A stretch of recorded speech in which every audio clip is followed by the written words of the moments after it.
better not have no plans tonight. Movie time and it's feeling right. You're looking for a love that lasts. You'll find it at Romancing the Podcast. Ooh, ooh, baby, you had me at hello. Ooh, I love you. I know. Ooh, ooh, baby, you're the wind beneath my wings.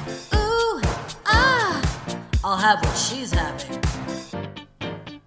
This movie felt as long as Gettysburg. The battle? The documentary? The movie. It's a 2-part movie starring who's the guy from Newsroom? Daniels. Jeff Daniels. 2 parts, full movies. They're like 2.5 hours each. I love that your first go-to movie that's in 2 parts is not Titanic. Or even Fiddler on the Roof. Of course it's not Fiddler on the Roof. It would never be a musical for Mikey. Yeah, I'm talking about like the early 90s hit Gettysburg. Jeff Daniels as a Union soldier. Is he like the common soldier? Is he like a sergeant? Is he like the general? I think he's like decently high up. And then the guy who plays the president in... Lincoln was the president. No. The guy who plays the president in The West Wing. Martin Sheen? Martin Sheen. He plays Robert E. Lee in that film. Why are we talking about Gettysburg? I don't know, but I don't want Mikey to stop, honestly. Because it's a full day experience, which is what this feels like because I fucking hated this movie so much. Oh, I was really... Oh, shit. We got to start the podcast I page. felt like I entered the fucking time Mikey, warp. shut up. Yeah, Mikey, shut up. Let her start the damn podcast. show. This is what I want the intro to be. We don't do an intro for RTP. Yeah. We do now. This movie felt like I was in Interstellar, trapped behind the clock, watching the world grow old. Welcome back to this segment of Mikey Explains Gettysburg. That's going to be our shtick every day or every podcast. You describe another 5-minute segment of Gettysburg. Of movies that no one who listens to our podcast is old enough to have seen. I saw it as a child. That's nice. You realize you're older than a lot of our listeners, right? Hello, ladies. No. Thank you for tuning into Romancing the Pod. You had us at hello. I'm Paige Wesley. I'm Mikey Randolph. And I'm Todd Schlosser. And today I tortured Mikey and Paige with The Sweetest Sweetest Thing. Thing. So was this the first time either of you had seen this movie? I think I did see it once. Oh, and yeah? I blocked it out, and then when I watched it, the trauma resurfaced. The part where the swan leftovers hit the car, I flashed back to like early 2000s, and I was like, oh God, I've seen this movie, and I still hate it. That was the only part I remembered from this movie. So I had a similar experience to you, Mikey. Paige already has a frown on your face. What did you think about this movie? I actually, I haven't seen this movie. Is something that I used to be able to say, Todd. Listen, I knew going in we would all hate this movie. It is a very bad movie. It's a movie that I think is for no one, but somehow they thought it was for everyone. You cannot convince me that this is not a porno that they have just cut the sex out of, because that's what the dialogue of this movie is. And I was absolutely bowled over, stunned To find out that a woman wrote this? Yes! Yes! Oh my Paige, God, Todd! Wait, what? Yes! Is that true? A woman wrote this movie, because when I was watching it, I was like, for sure, some dude who had only heard about what a vagina is wrote this movie in his mother's basement. Is this one of those things where you look back 20 years and people were like, this was feminism, and like back in the day? Absolutely No, there's not. no way, even in '02, that this was a feminist movie.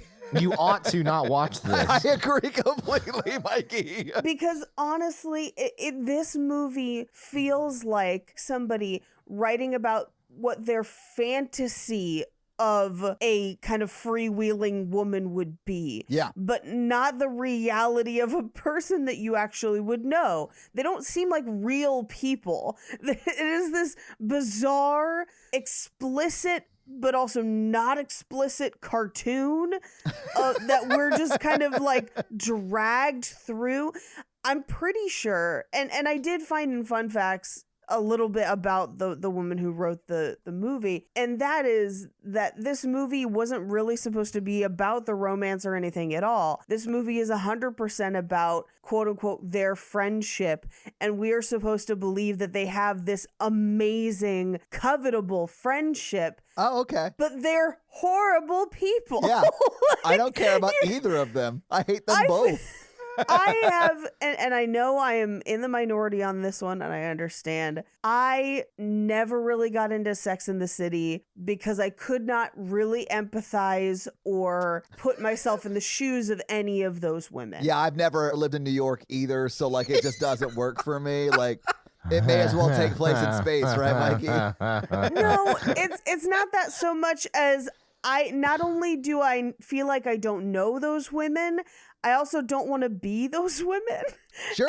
And so for me, I just don't connect with it. Good for you, Paige. I find a lot of people who like overly connect with Sex and the City. I overly connect with other things. For me, it's Party Down. But for some people, it's Sex and the City. But it's for similar, like when I watch Sex and the City. They all just mean everyone should have a therapist. I don't want to watch That's true. my unhealthiest version of me on a TV show. Yeah, I have a podcast for that. Yeah, it's Lizzie Kaplan and Party Down, and that's why I have podcasts. We don't need to think about it. But I felt kind of the same way about these women, where I was like, I don't even want to hang out with them. Like, not only can I not really, really see myself in any of these characters or empathize with any of them, I don't even want to be in the same area as whatever is going down with them is going down. Like, if I saw them coming, I'd be like, let's go hide in that glory hole bathroom. This is going to be a lot. Like, hey, Mikey, stick your dick in her eye. No. and I have some wild, like, hot mess girlfriends that, like, get into mischief. But even my wildest girlfriends would be like, no, them's trouble. Let's go. No, absolutely not. I mean, they are the people that if you see them interacting with each other, like at a restaurant, you're like, oh, thank God I don't know either of those people. Yes! This movie and these characters may be the most vapid characters I've ever seen on film in a movie that we watched for this podcast. And that's saying a lot. The closest I come for having any affection for any of them is Christina Applegate, and she is objectively a bad person in this movie. I've never laid down on a lonely night and like this was my fantasy. You know, like this is like the worst. You've never dreamed about driving 3 hours to break up someone's wedding whose wedding you thought it was their brother's? Well, I mean, that was a mistake. She didn't go in there saying she was going to break up a wedding. Mikey, I knew you'd love this movie. I knew you'd defend it. No, God.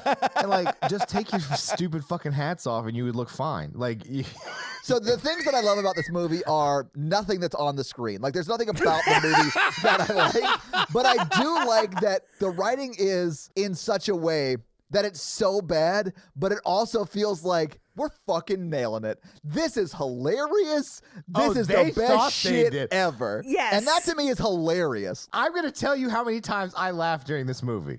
Fucking zero. I laughed 0 times on my couch. I watched it like I was being tortured. And can I tell you, so yesterday I did something I haven't done in a while, and I watched a bunch of stuff that I didn't have to take notes on, which is, I don't usually have time. But Same. yesterday I had some time, and I watched Barb and Star go to Vista Del Mar, and I cannot tell you how much exponentially more I laughed at that alone in my house, scream laughing on the couch. And then the inverse is how much I laughed at this movie. But you're absolutely right. They think they are nailing it at every turn. Yeah. They think that they're like, no one would think about writing a song about how big dicks are. Yes. I Yes, did. I wrote bitch. that song in 6th grade. And I left it behind, just like all the other stupid shit I did in 6th grade. I hate this movie in a way that I can't describe. I'm surprised that this movie is streaming anywhere. Like, if I was anyone involved in this movie, I would, like, try to make sure no one could find it. Also, I have a baseline dislike for Cameron Diaz already before this movie. I just don't like her. She blonde and she got teeth. What? Yeah, I don't get that. I don't know. Something about her, I'm just like, I don't think she's a great actress. I'm not super into blondes, but, like, I felt like she was your type. Yeah. No. That surprises me. This just surprised me as well. Not everybody who checks off the checks is my type, you know what I'm saying? I mean, that's fair. Yeah, it's a type. It's not a exact, you know? So I feel like the reason that the people that were in this movie aren't trying to actively hide this movie with like NDAs and all the money in the world is because they had a blast making it. Like, they had fun. I don't understand how it's that disconnect of like when people have so much fun making a movie or doing something, they overlook how bad it is because they had a good time. But like, it's a movie though. No, I get it. It's like when I'm at work having a great time, but I didn't do any of the things I'm supposed to do at work, and then I get fired. But like, I had so much fun, but I missed the deadline. Yeah, man, I felt bad for everyone in this movie while they were on screen. Because, like, everyone in this movie is pretty famous. They made Thomas Jane get blonde highlights. Oh my God, he should never be a blonde. Never be a blonde. Because Thomas Jane is an objectively attracactive man. Yes, he is half agreed. of the vegan police. Like, how'd you do this to him? He's Punisher. He's Frank He's the Castle. Punisher. Yeah. And they're making him a blonde real estate agent? Come on. Yeah, like that's their man fantasy was this? But it's also not. Like, I can't figure out what their man fantasy is aside from a person that they don't have to express real feelings to. I get it. I was 20 years old once. Yeah, but these women are like 28 at a minimum. We know that she's 28. Cameron Diaz is 28. I would assume the other girls are the same. I assumed he was 30. Like 30, 31 with blonde highlights. Real talk, those blonde highlights made him look 41. And like, not in make a him good look old, way. yeah. He looks older in this movie than he does today. Yes. Between the blonde hair and the fucking khakis that they made the fucking Punisher wear. In all fairness, this is before he was Punisher. The movie Punisher came out the year after this. So the people who made Punisher were like, get me the first male lead from The Sweetest Thing. He has got to be mad he made that movie, and we can use that rage to make him a good Frank Castle. I'm mad at you, Todd, for making us watch this. Like, don't act like I'm not mad at you. I'm just going to talk about Barbara and Stara Go to Vista Del Mar for the rest of this episode. I watched 3 episodes of Midnight Mass, which is a horror show that just premiered on Netflix, and I laughed 8 times more watching that than I did this. I watched all of Bridgerton for the first time yesterday. Fuck. Jesus, I wish I had that much time. And I realize that's super rare for you, Paige. And I'm so happy you got that time. When I get that time, like I do the exact same thing. Like if I ever have a free day, I'm like, oh, I'm gonna go deep on Sports Night or some random TV show. The Duke went deep. Yeah, he did. For a second, and then he pulls out and wrecked those sheets. I have to rip off the Band-Aid now because I also binged Bridgerton in like maybe 2 days. Same. He didn't. He was like, I'm out of the show. I don't do season 2. He's not very much in the books either, so it wasn't his decision. They didn't invite him back for the second season. Invite his ass back. He is the most interesting character they have. Well, he's not in the series anymore. Like, he's not even in the books anymore. Yeah, because like apparently the next season is going to follow, I think, Eloise. Yeah. Honestly, I would watch a spin-off show called The Duke and His Sheets. It's just the Duke and Daphne fucking for 20 minutes. You down? Yes, I'm down. I can respect a man who has such dad issues that on his father's deathbed, he's like, I will never procreate just to spite you and you will be dead. I mean, but here's the deal. Tell him that, and then fully just live your own fucking life. Like, who cares? He's dead. He's never gonna know. Yeah. Your revenge is complete. I think we were all there, Tom. I mean, we're like, oh, that's a little excessive. I thought you were defending him, Mikey. No, I was just like, Clearly they get over it, but we should talk about this later when we order Uber Eats or whatever. do they get over it? Or are these just like, Paige, did he get over it, or does it just feel good to nut inside somebody? I mean, yeah. A little column A, a lot of column B. We gotta get into this movie, okay? Like, we gotta talk about The Sweetest Thing for the next, I'm gonna say conservatively 45 minutes, because I will give you nothing 20 minutes. happens. Yeah, well, Mikey, that might be too much because nothing happens in this movie. The only thing I want to talk about is the elaborate, awesome artwork at the glory hole. And that's it. The craziest colored dick I'd ever seen. Oh, you mean the clearly not a dick? It looked like an eggplant they carved to look like a dick. Kinda. To me, it looked like they fashioned the end of a boom mic into a dick. Like it looked porous at the end. And I was like, I don't like this at all. Oh, no, because that's part of our phobia. It is part of our phobia. Please, we've got to get into it so we can get over it. Anyway, we open on video interviews for people to tell the camera about Christina Walters. This is never explained, by the way. We don't know why they're interviewing these people. Paige, I think it is explained. They do it again at the end, but I'm like, why? What is this? It's her wedding video. No, They're already married. I think it's honestly just Selma Blair's character, like making a weird documentary about her very, very uncomfortably close friend. Yeah. Okay. I think Selma Blair is incredibly jealous of Cameron Diaz and Christina Applegate's friendship. And so her form of getting inside that is like telling them she's going to produce a documentary about the both of them. I mean, that makes about as much sense as anything else in this movie. We see her behind the camera at the end of the movie, though, which leads me to believe that she's the one that set all this up. Plot point. I think she's just coming from that direction because at the end of this movie, that camera's on a fucking tripod and they just come in from all angles like it's the friend's couch. And I'm like, this was not a good cutaway. No, it wasn't. And there are too many people on that two-person love seat. Also, this entire movie looks like it was filmed on that damn camcorder.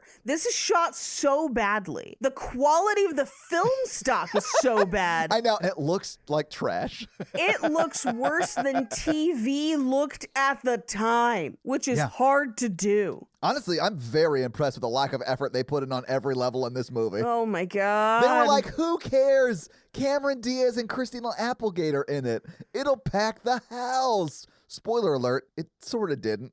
Wow, I'm surprised.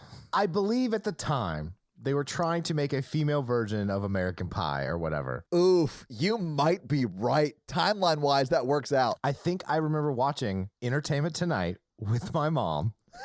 And they talked about it. But here's the thing about American Pie. A, it's teenage boys. Yeah. Like, if there is a group of people that is going to talk about penises as much as the people in this movie do, it's teenage boys. It's not 28-year-old women. I've been a 28-year-old woman, and a foul-mouthed one at that. And, like, no, we just didn't talk about it that much. Did you know what a glory hole was? Absolutely. I'm with you, Paige. I'm at the age now. I just take my pants off and I'm just like, it is what it is. I don't know what that means, Mikey, but I'm terrified for you. Take it or leave it, girl. I mean, we're here. Well, and I'll get to it a little bit more later. But like at a certain point, you stop talking, at least for me, I can't speak for everyone. I definitely stopped talking about other people's genitals with my friends because at the end of the day, they might marry those genitals and then you're just stuck knowing them as a friend and knowing details about their genitals. And it's just an uncomfortable scenario. I agree with you, Paige, but I really do think that this movie was targeted for teenage boys. Like, what if teenage boys could go see women talk about dicks and a glory hole and shit like that? Do they even want that? Do they even want that? No, Paige, they don't. If you want to see a fantastic movie about older women talking about dicks, watch the movie Book Club from a few years ago, and it is like an elderly woman's 50 Shades. It's pretty fucking fun, and it's hilarious. I'm gonna do it as a pick this fall, not this week. Okay. So we get like a montage of men talking about their experience with Christina Walters. Yeah. And it's like, none of them are good. No, they're all bad. And it's stuff like she said she was going to call and she didn't. She gave her number to some guy, but it turns out to be the movie phone number, which is a very hilariously old joke because at the time you still had to call movie phone. And it was AOL movie phone. It was And like it was that AOL 10 movie minutes phone. that AOL bought a bunch of shit before it went down the crapper. Yup. There's a guy who says that he's been impotent for a long time after. There's the guy who thought she was going to call and she didn't, and he gets a nosebleed. There's the dude that crashes his bike because of head spinning and nausea. Yeah. And then, with no further explanation, we just get into the title cards and the credits, which, by the way, every movie in the early 2000s had the same exact logo and font. And this Yes. movie is no different. The same as She's All That, everything. Yes, with Yeah. the squares. But this movie, its hypothesis is Cameron Diaz is like the perfect woman, but she just doesn't want to commit. I think that's what it's trying to say, but then they never get back to that. Yeah, but the reality is these men should be either angry or happy that they dodged a huge fucking bullet. Yes, Mikey, yes. Yeah. Like if a girl gave me the wrong phone number, which I don't think has happened to me in my life, not that I can remember, but I would just be hurt and like mad. I wouldn't be like nose bleeding and like running my exercise bike. I would just be like, oh, that one girl that I met one night and like she gave me the wrong number, like, you know, whatever. But Mikey, that's essentially what happens to Cameron Diaz, where she and Thomas Jane meet for like 2 minutes, and then the rest of the movie is like a journey for her to find his dick. And it's like, She even looks at a glory hole, Mikey. yeah. And she's like, it's not in there. I checked. Well, let me tell you, if 2 minutes of witty banter got you laid every time, I would have like a billion babies. And it just doesn't Mikey. work like that. Or it does. Paige is married. So, like, get better at your banter. Oh, shit! I can be very charming when I want to be, and Mikey is doubly so. Like, I have seen Mikey work at parties, and there's no way. I can be charming. Oh, yeah, Mikey, I'm saying that you are very charming. You're just not Jake's shoulders charm. No, What I need is blonde highlights. No, Mikey. If this movie's proved anything, it's that no one should ever get blonde highlights ever again. Oh. Least of all, poor baby Thomas Jane. Mikey, I'll do it for a live show if you do. No. Don't they have like washout stuff that you can like just do it really quick and wash it out? Well, they have like the spray can blonde stuff, but anytime you're going lighter than your natural color, you usually have to like use bleach and shit. If I'm going platinum. Oh god. There's a few of those in the background of the club. Honestly, I'm currently going gray. So like if we give it enough time, I'll go platinum too. I got a new hairstylist, and I went in for a consultation. Then I'll go in and get like the actual cut, and it's somebody that I knew and I thought was like 10 years younger than me, and she's just like, I mean, I'm 33 too, and that's why you're going gray in all the same places. And I was like, another vampire. So I'm gonna trust my hair to her. Yeah, you should. She's been doing it for at least 200 years. At least, yeah. She just slowly rises up out of the coffin and is like, so highlights? She did Jeff Daniels' hair at Gettysburg. You're going to make me leave in that Gettysburg shit now. I hate you so much. No, come on, Todd, no. I'm going to make a series of Gettysburg events. Yeah. 80. And about half an hour ago, we tried to start a podcast about one of the worst movies ever made. And Mikey opened it by telling a story about a movie that even I am too young to have seen. It's a classic. You should take it out if you really like historical Civil War cinema. I don't. I'm more of a World War II person. I'm going to ask the Ouija board about it. Yeah. Everyone should see it to be reminded that the South lost. Let it go. Get the fuck over it. And I say this as a Southern gentleman myself. I wouldn't say you're a gentleman. But I am a man from the South. Mikey, you and I were born in the South, raised in the South. I was. I still live here. I know, same. We need to get over it, man. I'm over it. Let's get really deep into Confederate like misguidedness right now on this podcast because that's what people want to hear. My dearest Abigail, as I sat there on the podcast, they kept referencing a movie that even I was too young to have seen. I do fear that someday they'll notice the confusion crossing my countenance and redirect their attentions. Paige, we've been rationed 6 saltines for this battle on this podcast. What is a slider?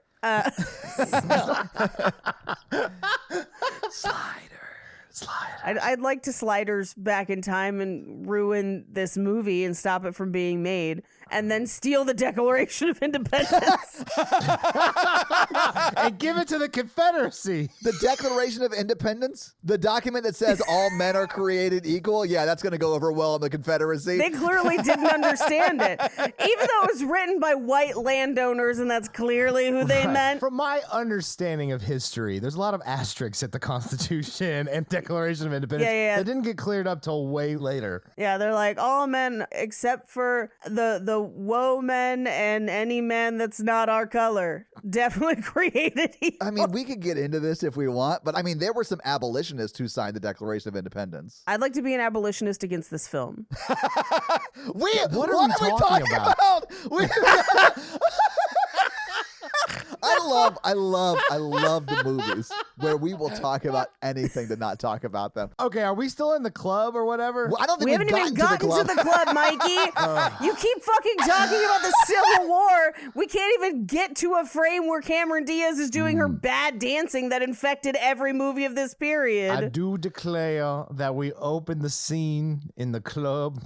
No, because we have to establish who the fuck is in this movie. I We haven't don't even know. done that yet. So we come back from the damn credits, and Cameron Diaz is dancing down the street. Now this is like Charlie's Angels era Cameron Diaz, where for some reason people wanted to make Cameron Diaz dance in every single movie she was in, and this woman cannot dance. They did not bother to ask her, hey, Cameron Diaz, can you dance? I think she just likes dancing, and she's just in it for the love of the game, and I respect the hell out of that, but we don't need it in our movies. Paige, that is exactly me. Todd can't dance. You probably won't see Todd dance, but if you do, you will agree with Todd. Todd can't dance. Yeah. But I enjoy it. It's fun. I'm all shoulders, Paige. I dance like someone who is sitting down, but I'm standing up. See? Amazing. Cameron Diaz is all knees and butt to none of the tunes playing ever. Well, okay, but that's done because they want to be able to capture sound when they're on the dance floor. So there actually is no music playing. So everyone looks like they're out of time when they're dancing in movies. That's a common problem. I mean, it's not, though. You've seen musicals. Well, I mean, but those people are actually singing to a beat, right? So it's easier to sync that because there is a beat in the song they're singing. I forgot that there's musical numbers in this movie. Fuck. Yeah, there is. But also, play any song on an 8 count and she'll be on beat. But then she'd have to know tempo, and I'm sure she doesn't know how to stay on beat. She's a white lady, Paige. So am I, but I know an 8 count anyway. I don't know what y'all are talking about. I know when I go to a club, there's plenty of people who don't know how to dance. Mikey, at your age, don't go to clubs. Don't go to clubs. 100%. The only clubs I go to are the box of club crackers. I thought you were going to say the only club I go to is the Ritz Crackers. That'd be good too. Yeah. But I have off-brand.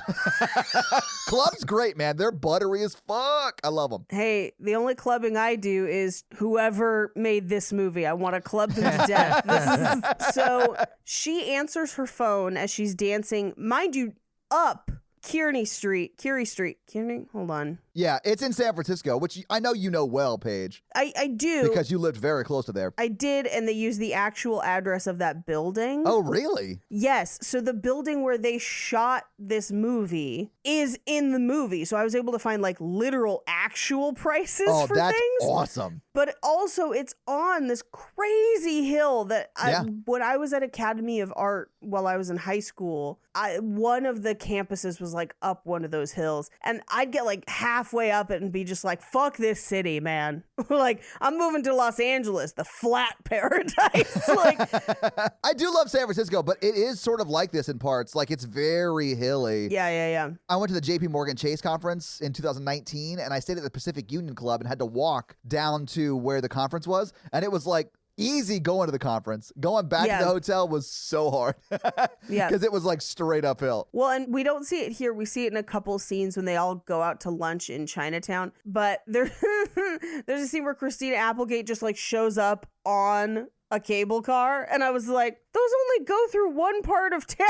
Like, it's not like a bus. Anyway, she's walking up the street, dancing up the street, answers her phone. It's Christina Applegate. And this is where we find out that we get like one line about what Cameron Diaz does for a living. She's a marketing director. Yeah. That's all we find out. She never goes to work. She seems to possess no marketable skills. Well, we find out the same thing about Christina Applegate. Like, she's a lawyer. She's a divorce lawyer. Yeah, but like they never do those jobs ever. Although you could tell me this movie takes place over 48 hours and I'd believe you. Like, this could take place over a weekend. I think it does, Todd. So like we pick up at them Friday afternoon and then leave them them like Sunday night. Now, granted, way too much stuff happens Oh. in that time frame. Sure. It's a 3-day weekend. Yeah, like Memorial this would Day. have to be Called it. Yeah.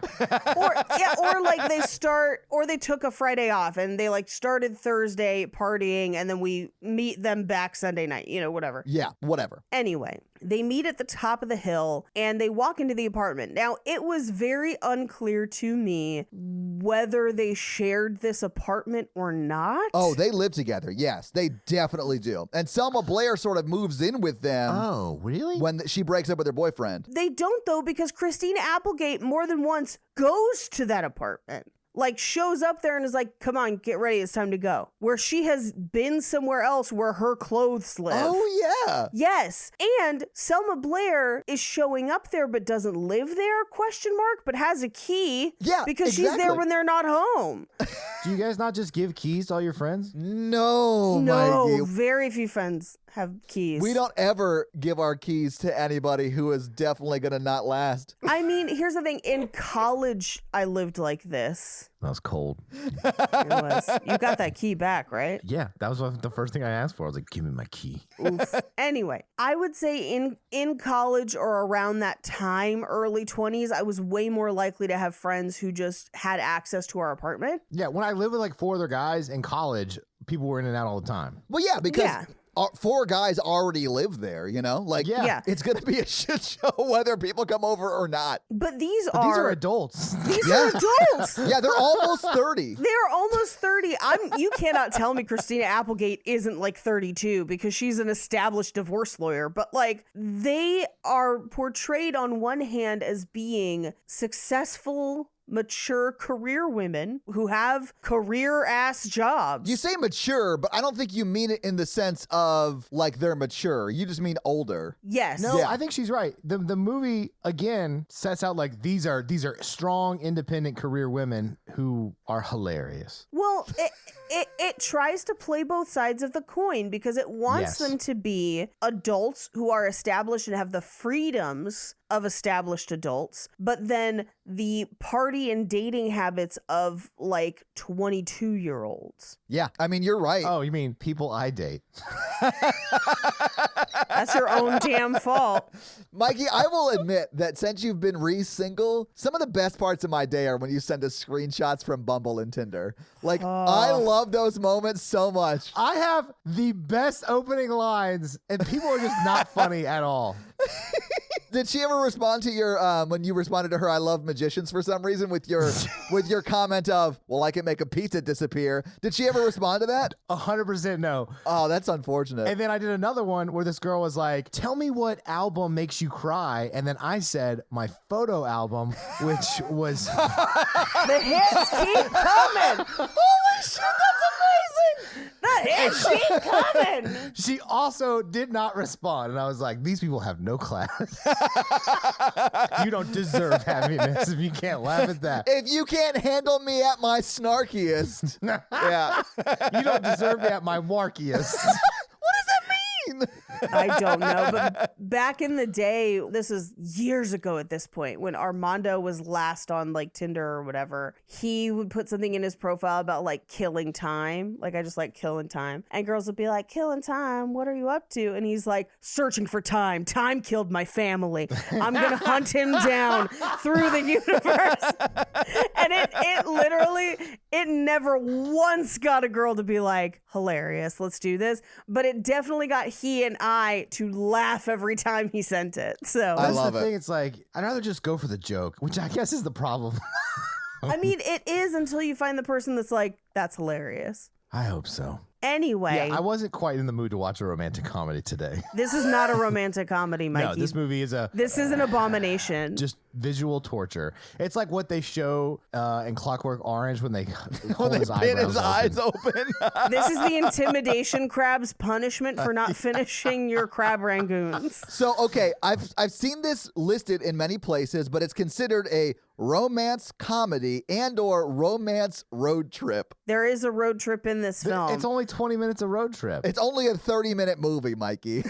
I mean, yeah, that's true. It's a 30-minute movie if you take out all the montages. I don't think of this as a road trip movie the way I think of like Crossroads or Magic Mike XXL, but I guess they drive 3 hours away, and that I guess constitutes a road trip. Anyway, they get back to the apartment and the door is ajar because Jane is eating all of their ice cream and crying, and they're like, why'd we give her a key?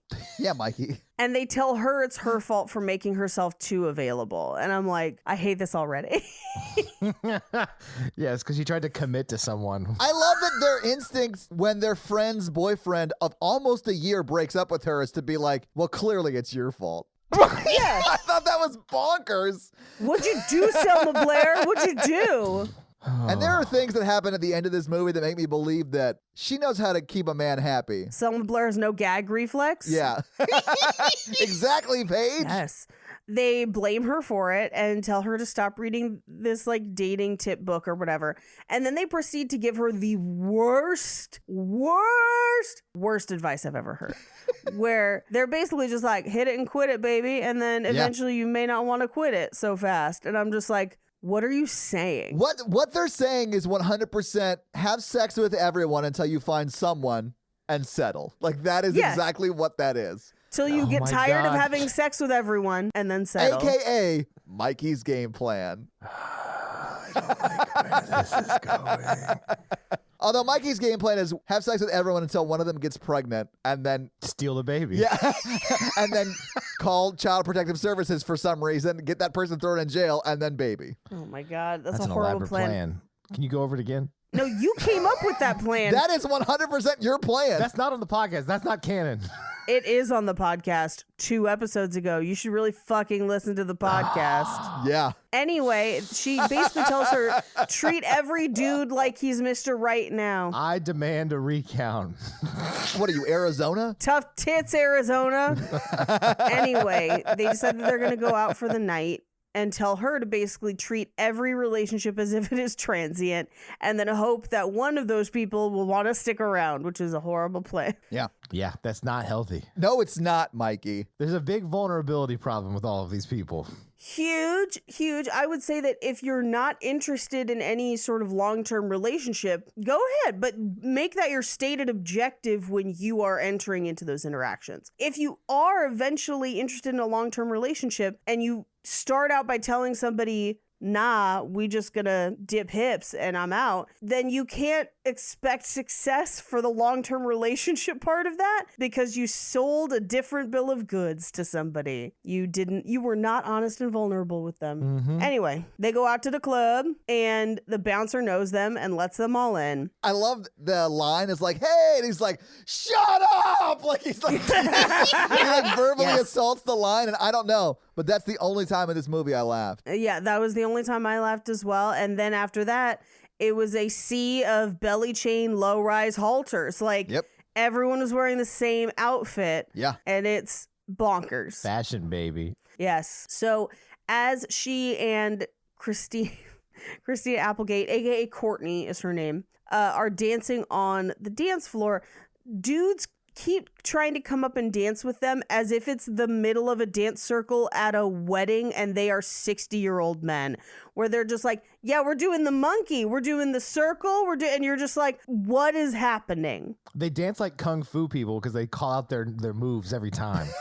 Like the Babe Ruth of invasive dancers, just like pointing out to the stands and then just grinding on a hoe. Yeah. This is the tiger's paw.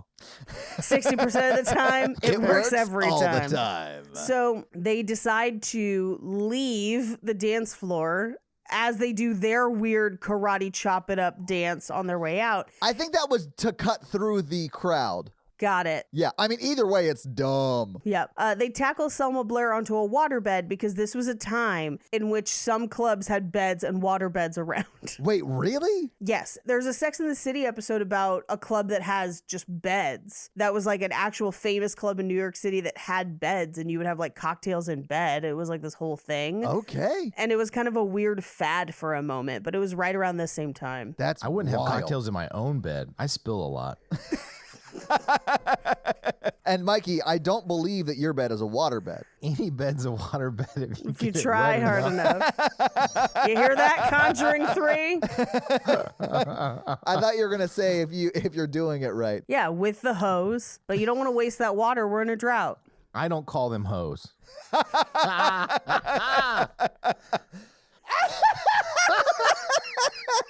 I call them automated sprinkler systems.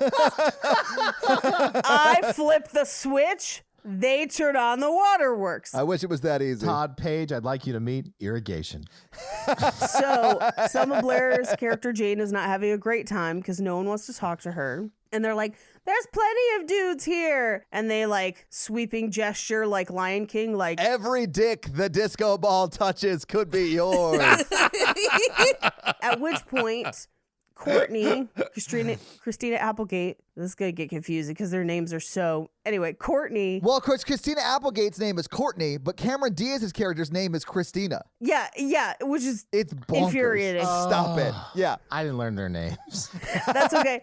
They don't learn Leather Coat Guy's name, which is who they see at the bar, who was actually married to Christina Applegate at the time. That was her husband at the time. Really? Jonathan Sachek. He's also in one of my favorite movies of all time, That Thing You Do. Wow. And he has like 3 lines in this movie where she's like, what's up with you? Nothing. What's up with you? Nothing. And they just continue that cycle until their tongues are in each other's faces. What you mean is he has one line in this movie he says 4 times. Yeah. That's okay. Thomas Jane only has like 4 lines in this movie, and he's AKA the main 100%, character. yeah. Like what? Well, I mean, he's the male lead. I wouldn't say he's the main character. Yeah. Yeah. But so anyway, Jane is like, I want to go home. And Cameron Diaz is like, no, I'll find someone for you, and just grabs Thomas Jane's ass, which, by the way, is harassment. Is sexual assault. Yeah. You can't just go grab assing, even if it is the Punisher.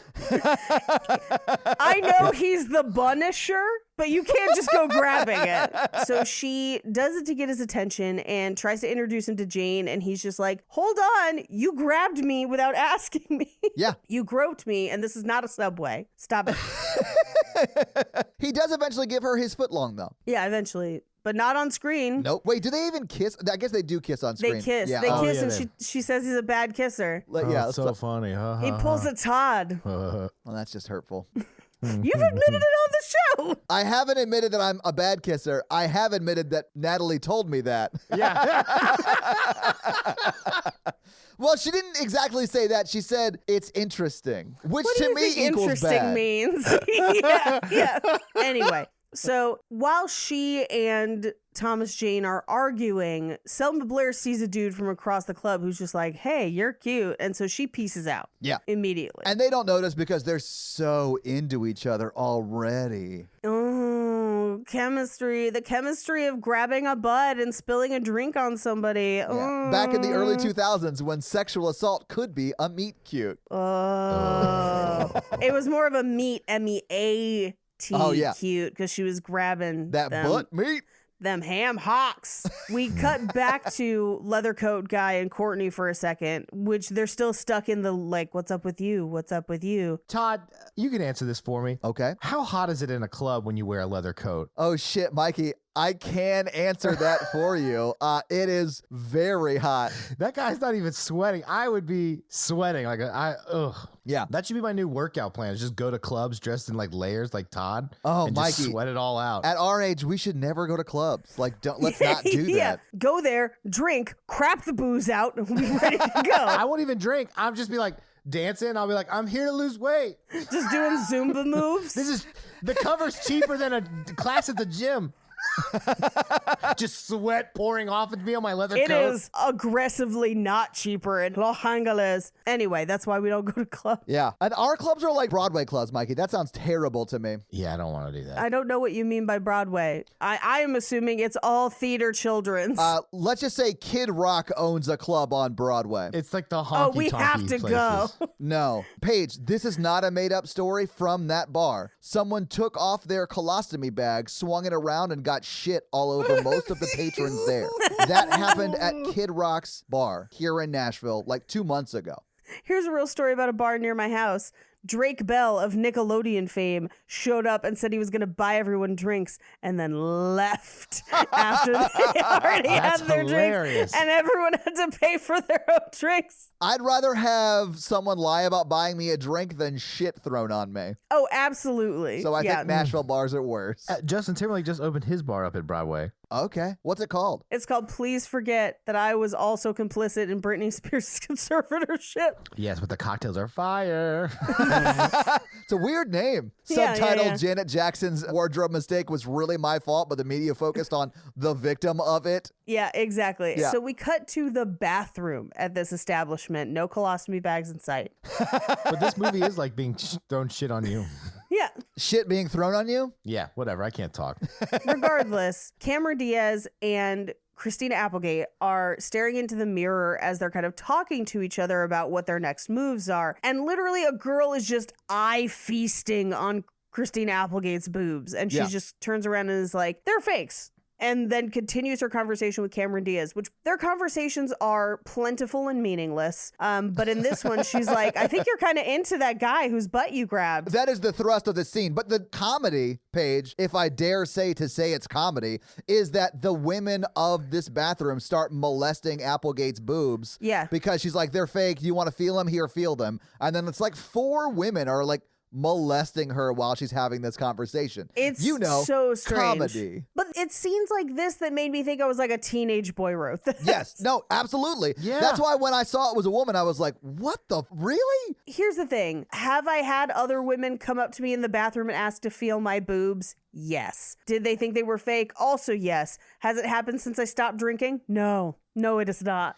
Mikey, has anyone ever come up to you in the bathroom and been like, hey, can I grab your junk? Yeah. Oh, okay. It was a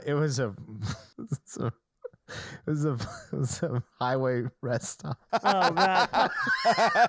Your stance is a little too wide, Mikey. Okay, I'm kidding. I went to this bathroom stall and it had a puppy in it. Oh. Like a real one? No, he means No, like the from the glory end of the hole later movie. in this movie, but nobody knows about that because people are definitely not going to watch this movie. I hope not. I hope they don't. So they're cupping all of the meats or sweater yams. Yes. And they decide to leave the bathroom. And there are guys outside the door trying to catch glimpses of other women feeling her boobs. Yeah. Well, this is before high-speed internet. Yeah, no, you're right. But still, she knocks over the guys at the door and runs right into Peter and messes up his drink, so she has to buy him a new drink. But again, it's like they keep just kind of running into each other at this club and nothing much happens and they talk, but there's not a lot of chemistry. And so at a certain point, you're just like, what am I watching and why? Why am I sitting here? 100%. And why is she so into this guy she talked to for 20 minutes at most? Not like movie time, but like in the real world. Like 2 minutes of arguing. Like, Yes. It was just an argument. yeah. You know, that's how you know you're in love with somebody. They clearly hate you. Ugh, if every woman I argued with fell in love with me, I would be living a much different life right now. I would have found a way to monetize it. It would have been great. But essentially, they finally stop arguing for just a second, but he's still going to go back to his friends. And so they're going to part ways. She sees Christina Applegate making out with Coat Guy, and she sees Jane making out with that other guy. So now it's basically just the two of them, so they're kind of talking and laughing about it. When Jason Bateman runs in and is like, I got the Freddie Mercury suite, which is not a real thing, by the way. I did look it up. Oh my God. Okay. Awesome. But there is not a Freddie Mercury suite at the Four Seasons in San Francisco that I know of. Or at least if there was, it does not exist any longer.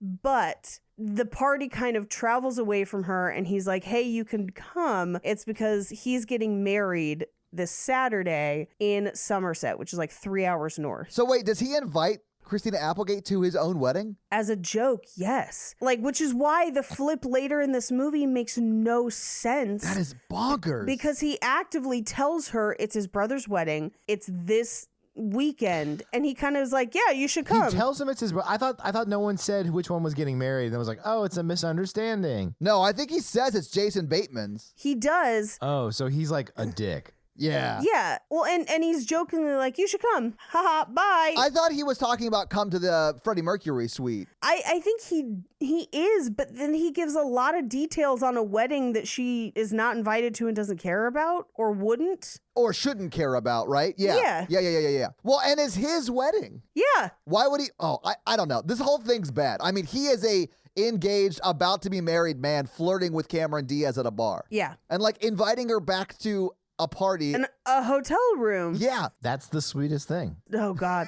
And later when she calls him on it, was like, oh, you wanted one last fling before your wedding? And he was like, no, because that didn't happen. And I'm like, but it would have. But like, you invited that. you invited her. So, Yeah. like, if she had gone, that absolutely would have happened. So... I just feel bad for Parker Posey, man. I do, except I think she's getting the better end of the deal. Same. She's not going to be involved with any of these people at the end of this movie. Exactly. Yeah. So we cut back to Cameron Diaz has gone home. She didn't go to the party and she's just kind of laying on her couch and she gets a couple calls from Christina Applegate, Who did go to the party? who did go to that party. Yeah. Yeah. And is just like, you were too much of a loser to hook up with that guy. Bye. And eventually she hangs up. And at this point, the movie is clocking in at almost 20 minutes and nothing has happened. Selma Blair's been broken up with off screen. Yep. And then she has talked to Thomas Jane for 2 minutes. That is it. Yep. That is nothing else important has happened in 20 minutes. And this movie's not even 90 minutes long. So it's a fourth of the movie has occurred and none of the story has occurred. It's real weird. So It's terrible. Yeah. she goes to fall asleep on the couch and she has like a sex dream where he's going down on her. Yeah, repeatedly. Yeah. I will say that the ice cream sundaes do look very good in this scene. They do. And I did think that was actually pretty funny. I like I had them take all the calories out of it for you. Yeah, exactly. That's where I was like, if you didn't know it was a dream sequence before, you do now. But he also pops up at one point and is like, you don't need to reciprocate. I don't like oral sex. Men just don't. It was a false rumor started in the 50s. Right. And she's like, I need to tell all my friends. Such a weird dream. Yeah. But as he is cuddling her linguist, the door opens and it's room service with ice cream where they removed all the calories for you. And he had promised to go down on her on every hour on the hour and is like, I can't wait till then. Can I do it again now? And then she wakes up on the couch. Yeah. Which makes it even crazier later when she was like, you were better in my dream. And I'm like, that dream was bonkers. Like, if you're going to compare any reality to that dream, I got news for you. I mean, like, nothing's going to live up to calorie-free Sundays, right. oral sex on the hour every hour. Like, nothing is. Yeah. You're not the Duchess of Hastings, okay? Like, can't expect that kind of treatment. So she wakes up on the couch. She calls the hotel to try and get a hold of him, but he's already checked out. Yes. So she hangs up. Courtney calls. And we cut to them meeting up in Chinatown, where she's clearly telling Jane about the dream that she had. But Jane, as they're about to go to lunch, is like, I'm going to go drop something off at the dry cleaners. I will meet you there. And they see in her bag that it's the dress she was wearing the night before. And they take it out and it has an enormous jizz stain on it. Yeah. Like, so much. Yeah. I mean, to use a joke from the era, it was like Monica Lewinsky's dress. Dude, even Monica's didn't have that much. Holy shit. Yeah. It's like it could fill up a whole Otter Pop sleeve. Otter Pops are like push pops or icy pops for those of you who don't live in LA. Yeah, well, for those of you who didn't see Workaholics where they talked about preeing so much it would fill up an Otter Pop sleeve, there you go. But they take it from her and they play keep away. So like aggressively, everyone's hands are all over this jizz stain. Well, and someone's going to lick it here in a second, Paige. Oh, that's so fucking gross. Hated this scene. Yeah. Anyway, she gets it back. She heads to the dry cleaner. She runs in and she tries to just like fill it out and leave it on the counter before anyone notices her. Yes. But the guy who owns the dry cleaner pops up and is just like, what you got for me? Any stains? What's this? And when he holds it up, you kind of see the full stain and you're just like, was it in a pitcher? Like, It is a lot. But, you know, I mean, you don't know. He might have been storing it up for a while. It's a lot. I'm thinking it must have been multiples, and she was just like, "We already did it once. Just I'm keeping the dress on." I don't know what was happening. Maybe she's got body issues. I get it. It happens. Yeah, She's like, come on my dress over and over. You're like, oh, that's really specific. like the end of The Room where he was just literally jerking off with the dress. Oh, God, that's such a great reference. But yeah. I don't remember Brie Larson doing that. No, that's a different Room, Mikey. That one's just called Room. To clarify, because there was a discussion in the Facebook group, the Brie Larson one is just called Room. That's the sad one with Egg Snake. The Room is Tommy Wiseau, his magnum opus, with his weird flexy butt. Humping a belly button. And oh, hi, Mark. So like those are the differences. By the way, The Room is a romantic comedy. Holy shit. That means we're going to have to do it at some point. You know what? Anytime, any place. The next time it's streaming. You know, fun fact, Paige, I've never seen The Room. I've only seen The Disaster Artist. I've never seen it either. Have you ever watched like one of the like supercut of like some of the clips and stuff from it? Of course. Yes, of course. Okay. Yeah. Because The Disaster Artist actually does a pretty good job. It does. I would say. Yeah. I saw a like side-by-side comparison of The Disaster Artist and The Room. So yeah. Yeah. But you got to see the original. It's so, even The Disaster Artist does not contain the level of madness that happens in The Room. Like where a man comes in and just literally says his lines as fast as he can get through them. So it's just like, I'd like a dozen red roses, please. Oh, hi, Johnny. I didn't know it was you. Hi. Oh, you're my favorite customer. Hi, doggy. Bye. That's a scene. That is a scene. I just did everyone's lines. Like that and the time when the mom comes back and she's like, I just got the tests. I'm dying. It's official. I have breast cancer. Which shouldn't be funny because... You know what? It's still cancer. It's just the way she talks about it. Anyway, so the dry cleaner is like, this is a lot of stain. And she's like, oh, I think I spilled soda on myself. And he's like, it's clearly not soda. And as he's trying to figure it out, a school field trip comes into the dry cleaners, which would never happen. You know, because that's where you learn about cleanliness or whatever the fuck. Like, and then her pastor or father walks in like... Well, her third grade teacher is the one leading the field trip. That's right, yeah. And then a local pastor comes in, and then as all that's happening, the guy at the dry cleaners tastes the stain. Yeah. That's how you create a healthy immune system. You hear that, ladies? He's going to catch something that way. Don't lick random jizz stains. Like, I don't think I should have to tell people that. Why would you ever lick any stain off a dress? Like, even if it was like ketchup, like a ketchup stain, that could be blood. Like, you don't want to lick anything that has spilled on anything. Yeah. Just clean it up. Do your job. Also, why would you take a jizz stained dress to like a friend of the family dry cleaner? I mean, I feel like that is her dry cleaner and that's the one she knows about. Yeah, it's hard to find a good dry cleaner. I would just say it's cake icing. Just say it's cake icing. No, because then people would want to taste it, Mikey. That's the trick. Mikey has some very strange fetishes. I think if I were in her position, I would say it was maple syrup. Like something that's the same consistency, give or take. I love that we're having this conversation. Can we just go to the next scene? No. Or ice cream, like melted ice cream. Melted ice cream, I think, works better. Yeah, it's like Rocky Road. Milkshake. Yeah, milkshake. Vanilla something, milkshake, yeah. Something that would leave that kind of a stain. Glue. Glue, yeah. I was drinking a bunch of glue, spilled it down my front. Anyway. I'm just working the glue bottle and it just got all over me. I was trying to shake it loose and it just shot all over my face and got on my dress. Yeah.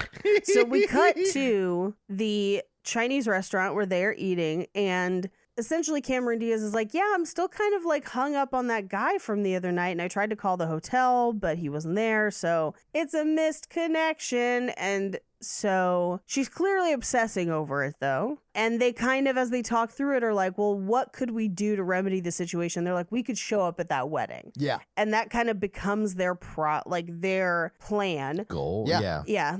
As Jane arrives being like, I've just watched my dry cleaner lick semen off a dress.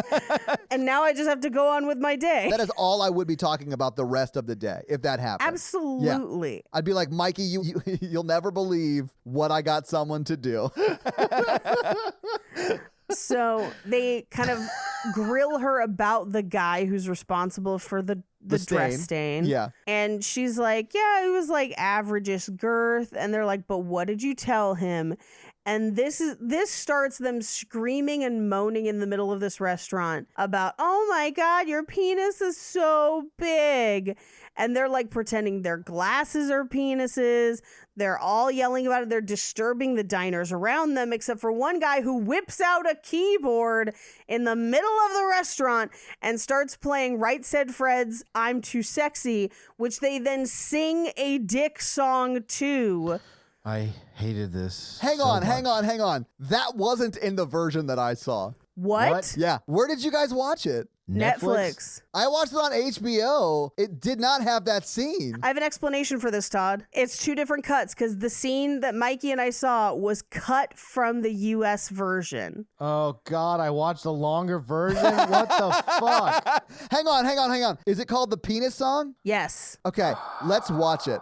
Oh, God, again? Okay, fine. Yes, sure. I've read a lot of books, but I don't have the words to express how much I disliked this whole experience. But we got to watch it so Todd can know. So if you want to see this, go to the Romance in the Pod Facebook group. I'll post it there. Oh, wow, that was terrible. Yeah. But yeah, so some choice phrases from this song. Your penis is a Cadillac. Your penis, my body is a movie and your penis is the star, which is like the most offensive thing anyone could ever fucking say. So you said while we were recording that video that the actresses wrote that song.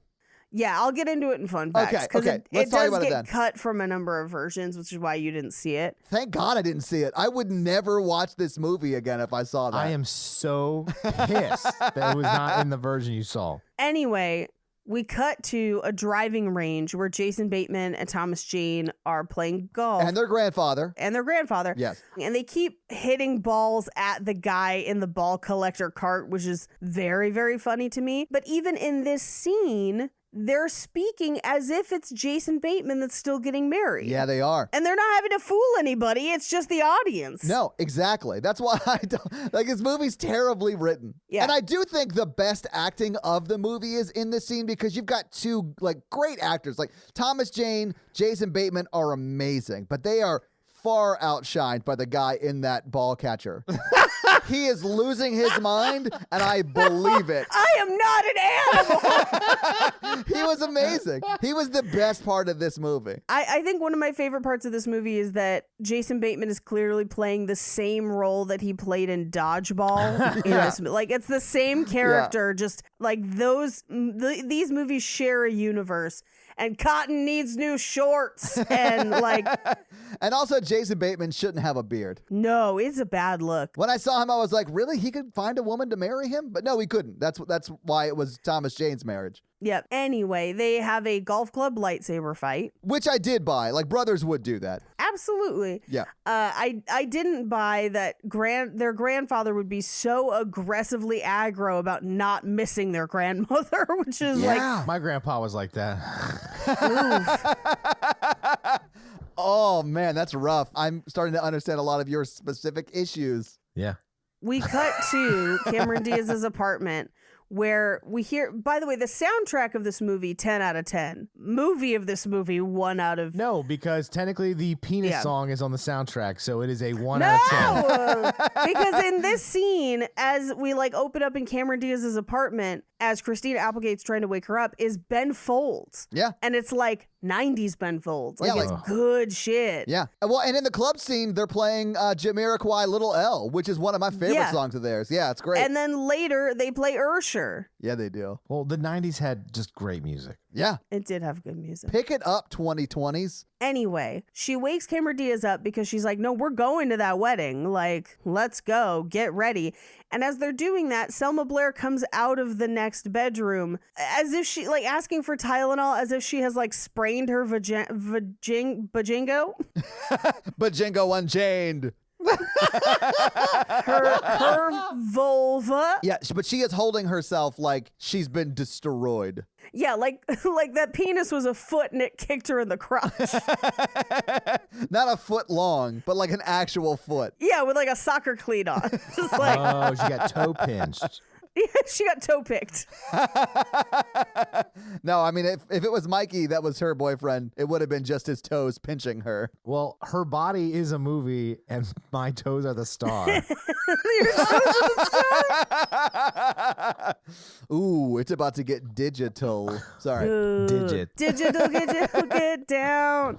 Just you and me. No other NSYNC fans? I don't know what you're saying. Never heard of him. I'm Okay, sorry, cool, who? cool, cool, cool. Yeah, What band? Who is this? Who is this? I am strictly O-Town.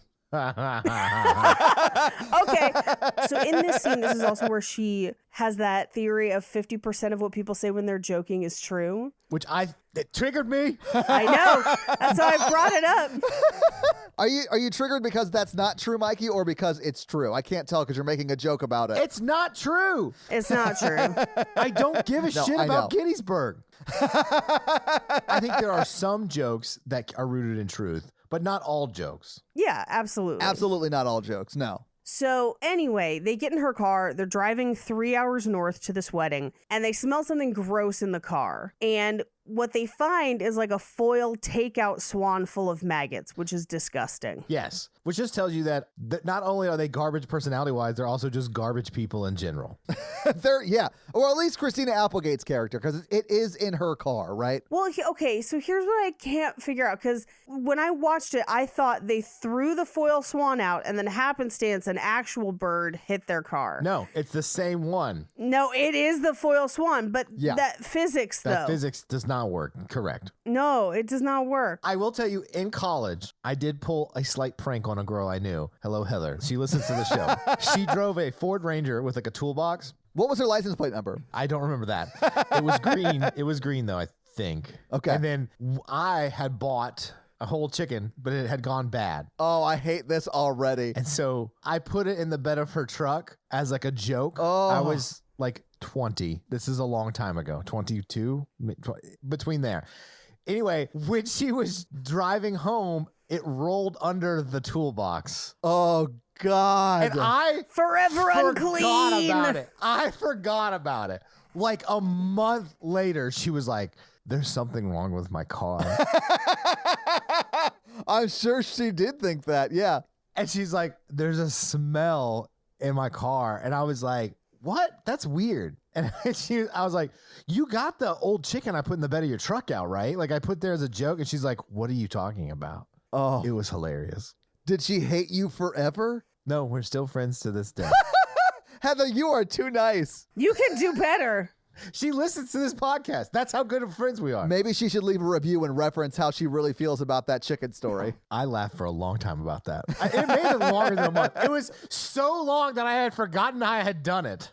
Anyway, so they stop at a truck stop to clean off the car and then go to the bathroom. And at this point in the film, they spent conservatively 1/3 of the movie in public bathrooms. Yeah, Yep. they do. That checks out. But the women's bathroom is occupado, and so they decide to go in the men's room. Yes. So Christina Applegate's peeing in a urinal, and this is where Cameron Diaz discovers a glory hole, but is a grown woman who doesn't know what a glory hole is. Which, that was surprising to me. Like, I feel like Yeah. glory holes are so, like, prevalent in pop culture that everyone knows what they are, right? But also, like, are they staffed 24/7? Because this is like 1 o'clock in the afternoon. I like how in this world, glory holes have an employee base and there's a schedule. I think it's more of a gig economy where Yeah. if there's a dick in the area. Yeah. But that is a Candyman glory hole because it's in a wall. Yeah. It's not from stall to stall like they normally are. You heard it here, folks. Todd, the glory hole expert, Yeah. here on the podcast. I have seen so many of them throughout my life. I'm sure you have.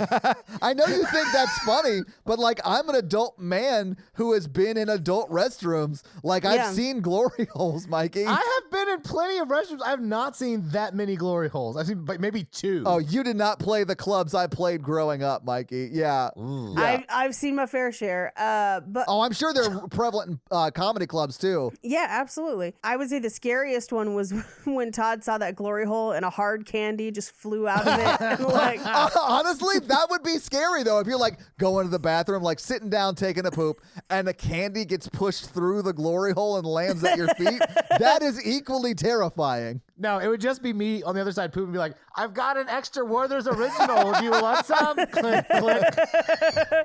ooh, a hole we can tell secrets through. I've never seen a glory hole, but I have seen a lot of secret holes. Get close enough that you can whisper into this glory hole and then see what comes back at you, Mikey. Also, who looks...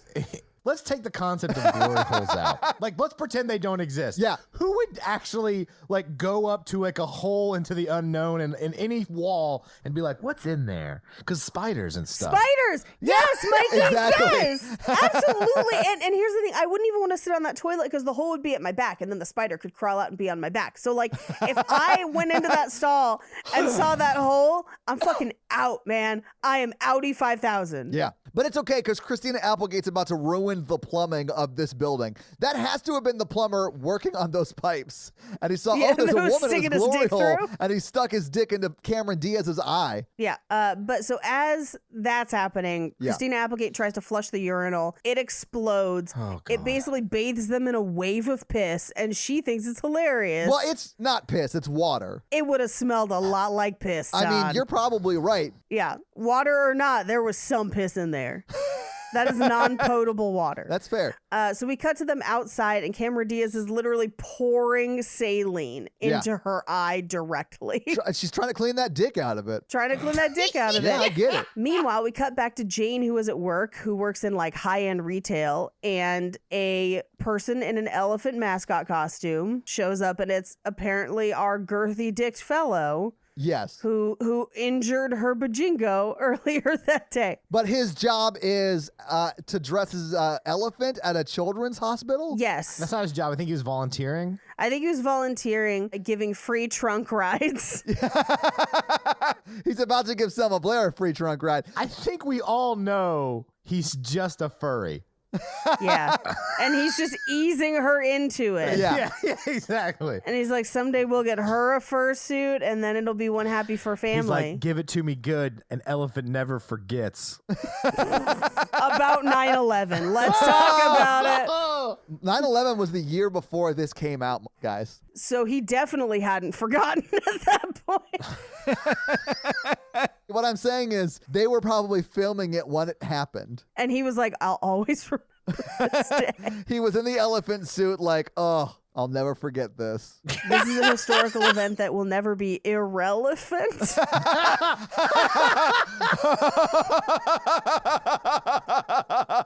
Didn't we already get one negative review about 9/11 jokes page? Can we? They did.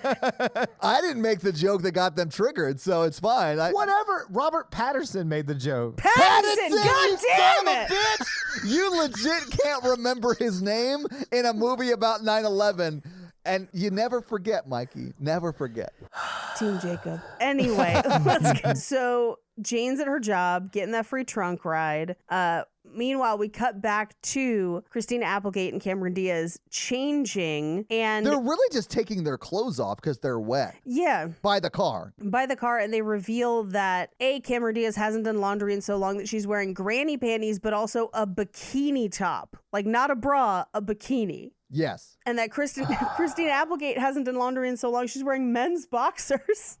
Like, these people, they need to, like, really work on their self-care. Like, Yeah. really, like... Yes. They have food that's been in their car for months. They don't have laundry. Like, they need to clean up their lives. Like, I don't know how better to say that. Like, they are dirty people. Okay, if you added in drugs or alcohol, this is pretty much a movie about addiction.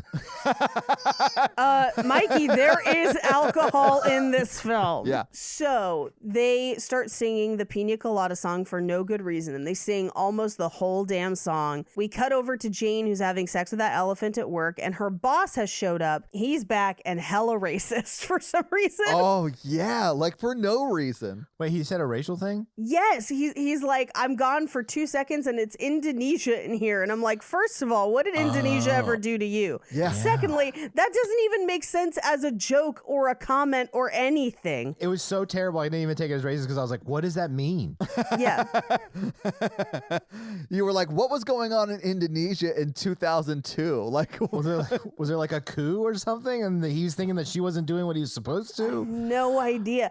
But her coworker runs upstairs to warn her, and she kind of falls out of the fitting room where they were having trunk sex. yeah, where she was getting trunked. She was getting trunked. Well, no, I think you mean where he was getting done with her 3 rings circus. It's a Nuva ring circus. Her coworker is like, hey, the boss is here, and he's Pised. And she's like, Pice? So dumb. So she comes downstairs. Her boss is there. As her boss is yelling at her, her friends call. Yes. And behind her boss, the elephant falls down the stairs. And over the banister. No one hears it or notices it. It's insane that no one notices it because it's so loud. Yeah, it's definitely the elephant in the room. I had that written down to make that joke too, Mikey, you son of a bitch. That was going to be my Mikey joke for this movie, and you stole it from me. I do love that when I attempted to write a Mikey joke, I just wrote Mikey's joke. Yeah. It wasn't more elaborate, like, let's address the elephant in the room. Hey, big dick fool. Like, it's just... No, it's got to be a Mikey joke. Like the 60 herbs and spices and KFC chicken. It's 60. 60?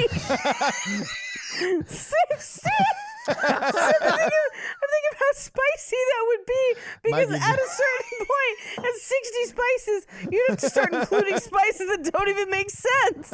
Or you'd be like, is there oregano in this? Like, what's happening? Oh, is that cumin? Is this real, authentic licorice? and that's how Mikey jokes are classics. Oh, God. Anyway, we cut back to the girls on the road trip, and their hair is still definitely going to smell like piss, but they're trying to, like, do their makeup and stuff in the car. And Christina Applegate accidentally drops her lip gloss, so Cameron Diaz bends over to get it. And as she does, a biker drives up next to them, and it definitely appears as if Cameron Diaz is copulating orally with Christina Applegate. What are you, a scientist? Yes, it looks like she's going down on Christina Applegate. Yeah. Yeah. And the biker, who looks a little like Thomas Jane, it's not, I'm sure, but it looks It's a not. little bit like him. Like old Thomas Jane. Yeah. Like frosted tips. No. Yeah. But like, he is biting at the window. Like, Yeah. I've never seen anyone in my life that was turned on by something do anything that he does. Yeah, he is reacting as if this is a Tex Avery cartoon. Absolutely. Like, oh God, his eyes popping out of his head Wow, and his wow, tongue wow. unrolling and like, yeah, that is exactly how he is reacting. On his and it is Acme motorcycle. bonkers. Yes, Mikey. And then it's like Bridge Out. Like, it is Yeah. literally a Roadrunner cartoon, just a porno. So they finally arrive in the city where the wedding is, and they get out of the car, cover themselves in maps, and walk into a clothing store. Yes, which is the poster for this movie. But Selma Blair's in it too. But like, that is the poster, them covered in maps. Yeah. Yeah. Well, and in this scene, somehow Christina Applegate has managed to recurl and style her hair. Yes. Yeah. I don't know how either of them manage that, but they do. Movie magic. Movie magic. And the store is clearly for what I would call older ladies. It's not fashionable. Well, and they sort of make that joke too. Yeah. Yeah, the next dress store is 20 miles away. And so the lady who owns the store is like, if you are going to the wedding, I dressed half the guests. Yeah. So like, we'll find something for you. Right. We get a 2-minute scene of Cameron Diaz complaining about her boobs sagging in the mirror, even though she's only 28 and they look aggressively fine. Yeah, they do. And then Christina Applegate comes in to flap her arm fat, which again is almost non-existent. Right. Then we have a weird montage of them trying on clothes, but they're like movie costumes. I hated this part. Yeah, it's so like a 3-minute much. montage that is just for the audience, and the audience does not want this. No. Like Cameron Diaz dresses like Madonna, and then I did not consent to this montage. and then Christina Applegate is like Pretty Woman and like laughing like a psychopath. Like, It's very strange. And then she disappears and reappears for some reason. yes, because Cameron Diaz is like a witch, but also dressed like Madonna.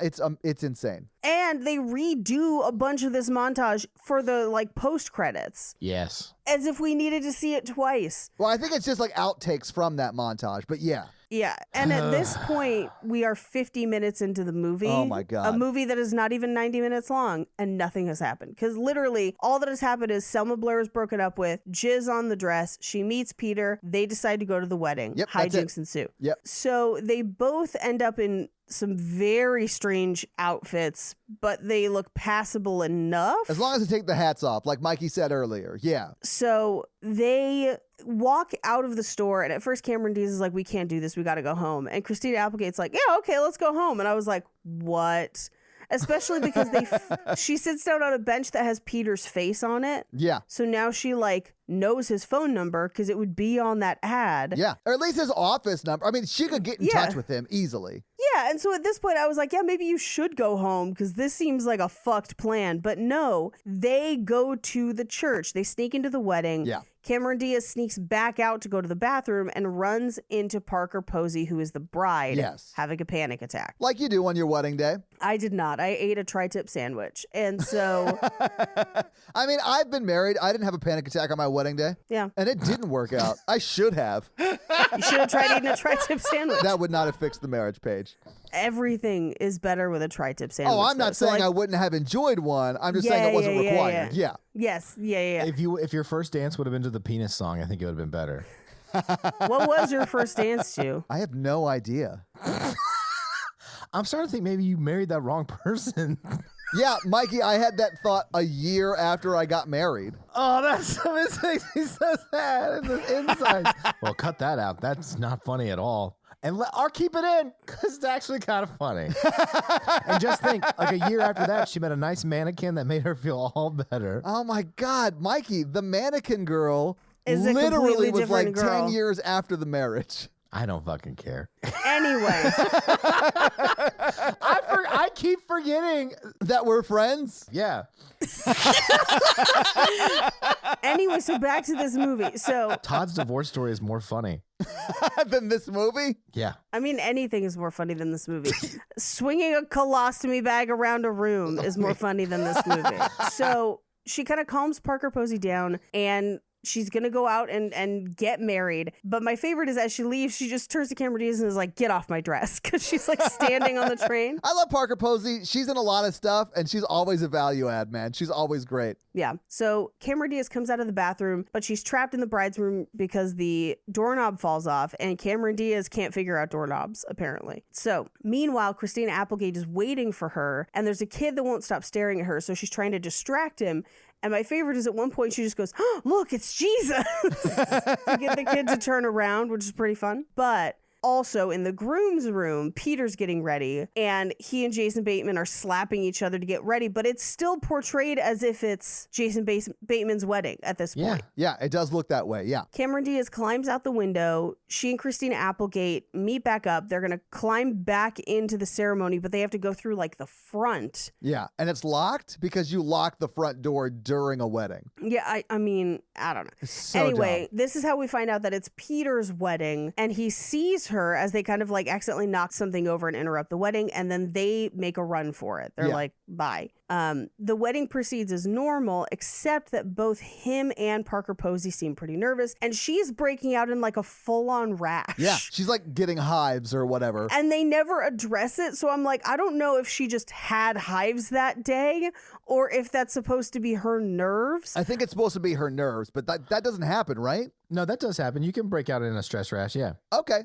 Then that's got to be what it is then. Yeah, but they decide to call the wedding off and stay friends. And my favorite is that they're like, we're not getting married, and her dad tackles him. Yeah. And she just says, but we are having a party, so exit to the left. I do love how she says that very calmly as her husband's like tackling her ex-fiance. Yeah, her father, yeah. Oh, yeah. Her father, sorry. Yep. So cut briefly to Cameron Diaz driving home, or her and Christina Applegate driving home, and they stop so she can scream, which again, she has spent like 2 minutes with this man. She doesn't even know if they have a connection. This is not a huge loss, and the movie treats it like he's her long-lost lover. These people are not mentally healthy. No, they're not. That is my mental health commentary for this movie.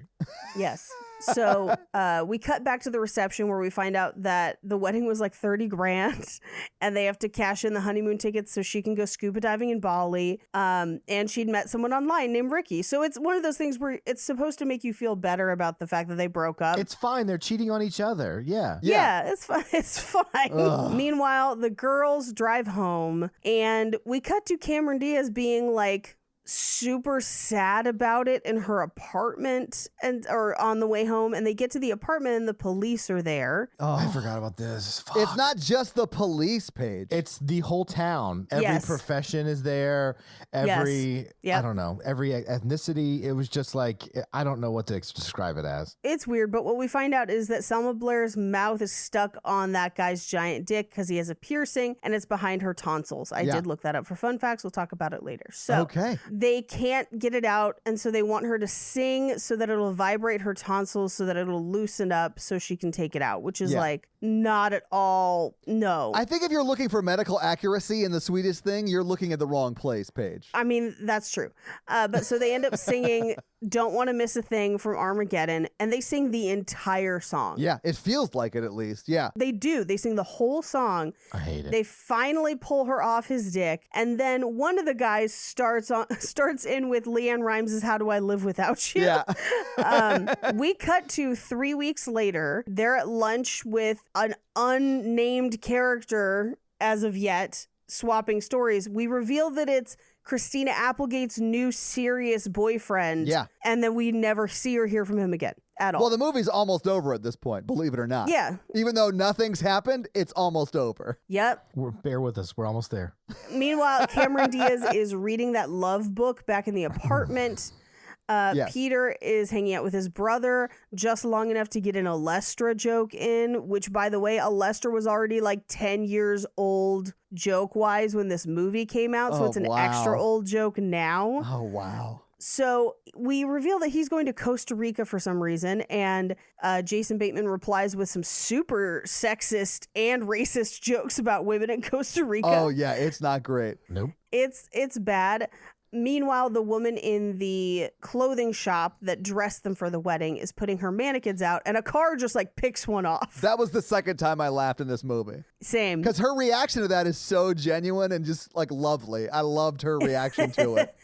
Well, they go over there to help her out, and she does the same thing that she did to Christina Applegate and Cameron Diaz, which is gets them to join her mailing list. Yes. And as they're flipping through, Peter sees that they put Christina's address, which, by the way, is how we have the address for where they live in the movie. I can't believe that that's the actual address. That's wild. If you Google Earth it, it is the actual address. Wow, Like it's okay. that same building. That's cool. Yeah.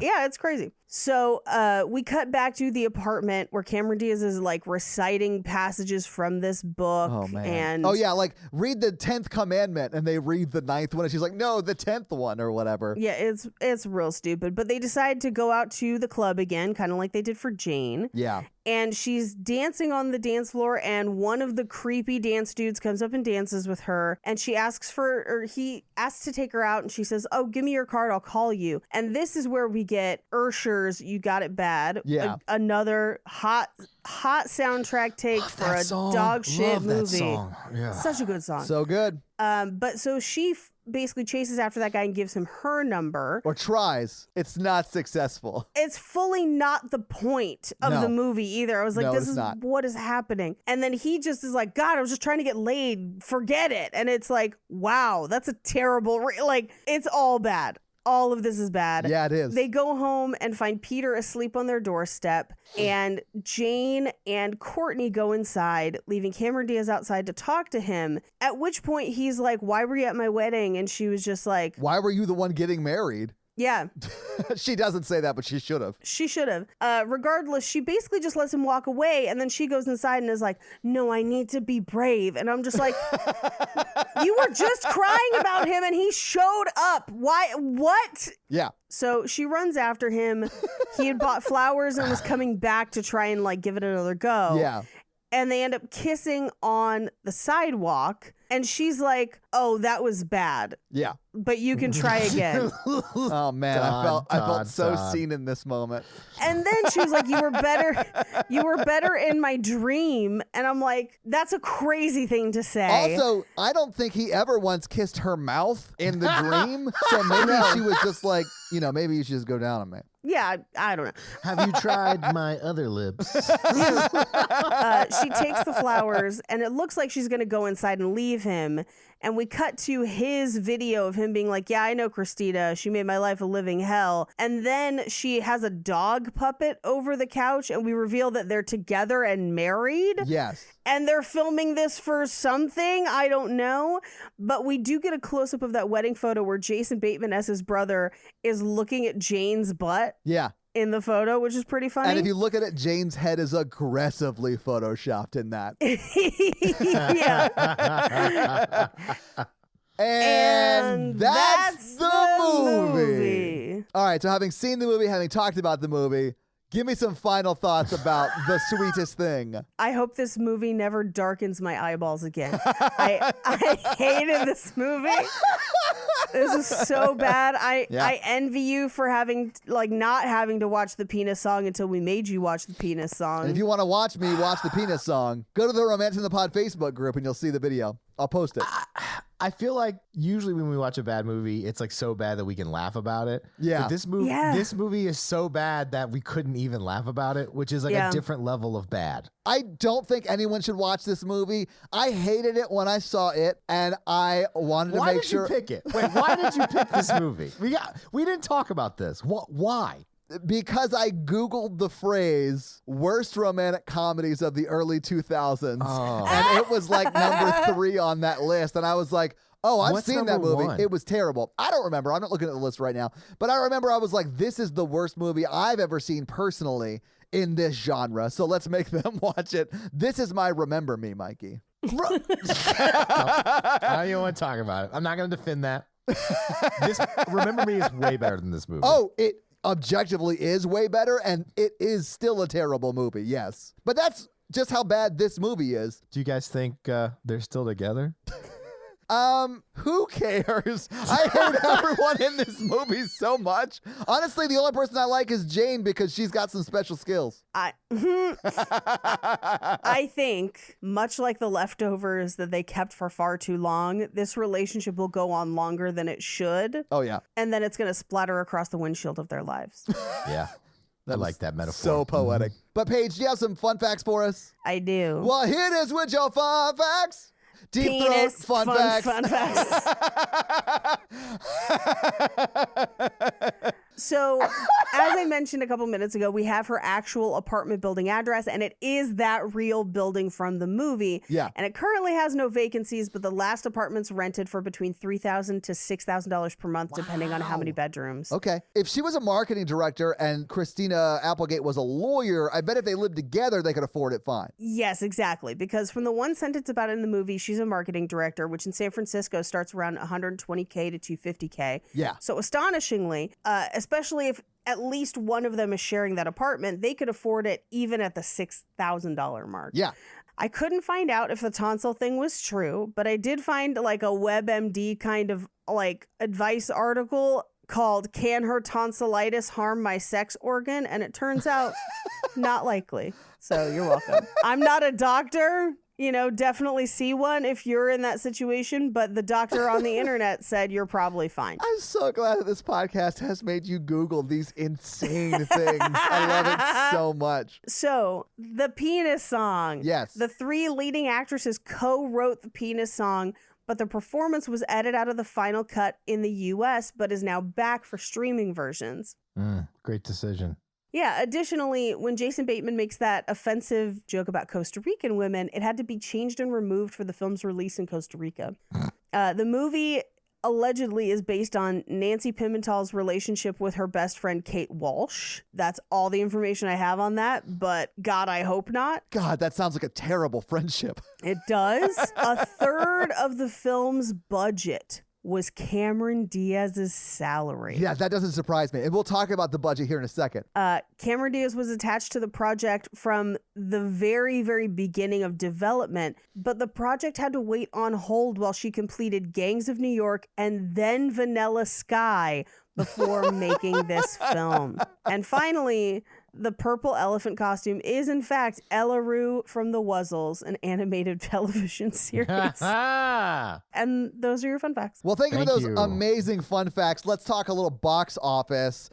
This movie, The Sweetest Thing, came out in 2002. So what do you think the budget was for it in 2002? God, I bet it was huge, like 27 million. I know what it was, so I can't say anything. Okay, I'm so excited to tell you this. Mikey, it was $43 million. Oh, yeah. Yeah, so The what... number I had was 50. They said it was 50 million. Oh, my God. Yeah, so the number I have is $43 million. Where did that money go? To Cameron Diaz.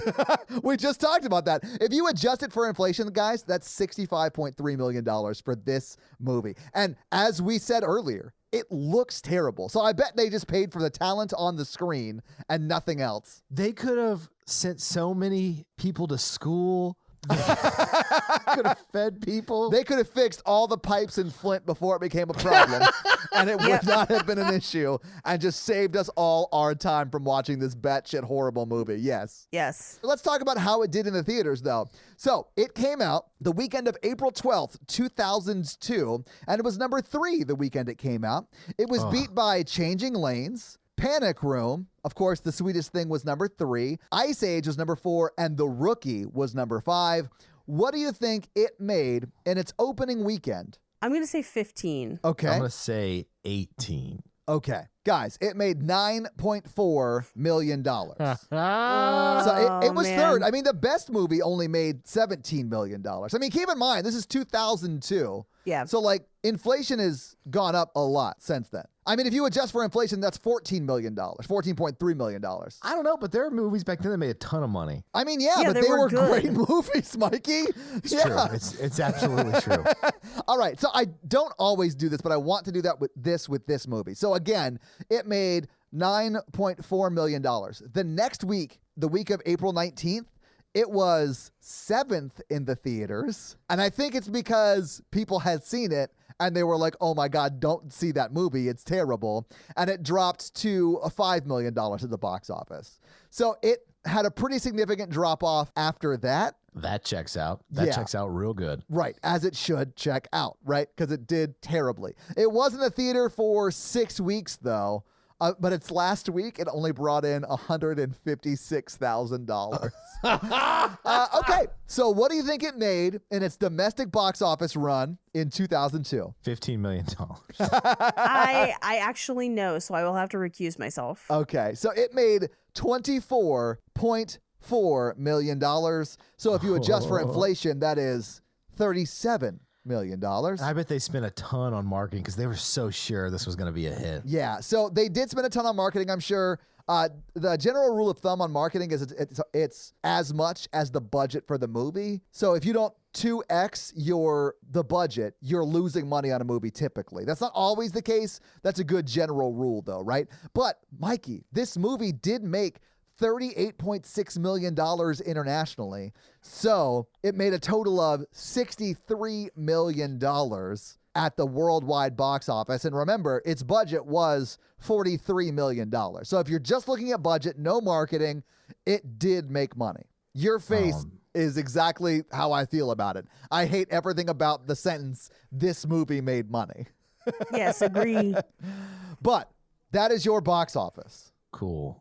So this week, I tortured you all and made you watch The Sweetest Thing. Mikey, what are you making us watch next week? All right. It's fall now. It is, which is why I'm firmly layered up. I love this movie. I read the book. I love the book.